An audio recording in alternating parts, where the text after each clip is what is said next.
Hi everyone. I've enjoyed reading about where you witnessed a visionary leader that inspired others. In some ways, all these examples serve as a reminder of some charismatic elements of leadership. And by charismatic, I'm not alluding to that person who has some savvy communication skill or some special ability with people, but rather it's the idea that leadership is simply about relationship. It's about people and building them up at their core for not just what they can do, what they can contribute, but it really is who they are beyond what they can give to the organization. There's, of course, the need for leaders to construct a picture of the future and communicate it in such a way that compels others in their own aspirations. The goal is for a leader to encourage and motivate others to see that they're not just appreciated, but it's really to appreciate them in order for a vision to be realized, and that comes naturally through empowering others. Additionally, giving people the ability to shape and construct and even adjust the vision as necessary, it's critical. We've seen that. Too often, vision sharing can be seen as this top-down activity, and only the leader has the vision and nobody else.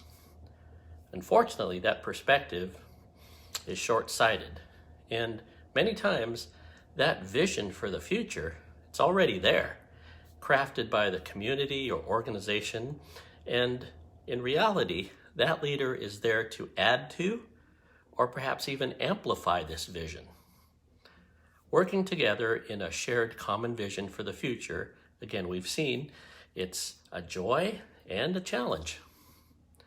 Common vision, common good, common ideas, all these things are the notion that no one individual is responsible, but really everybody participates and is responsible. In our reading, we looked at the concept of animating the vision, which can be related to the aspect of communication and using rich, descriptive language beyond the rhetoric, obviously. There's a consistency and this ability to share with each and every person.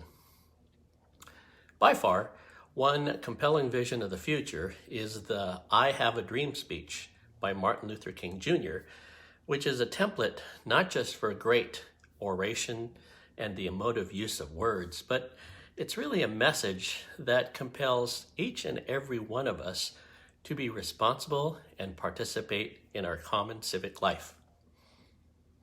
Next week, we'll explore the final exemplary practice of leadership suggested by our authors, which is called Encourage the Heart. We'll talk about how you, as a leader, can encourage others. Conversely, we'll examine what things and actions could discourage others and discourage us.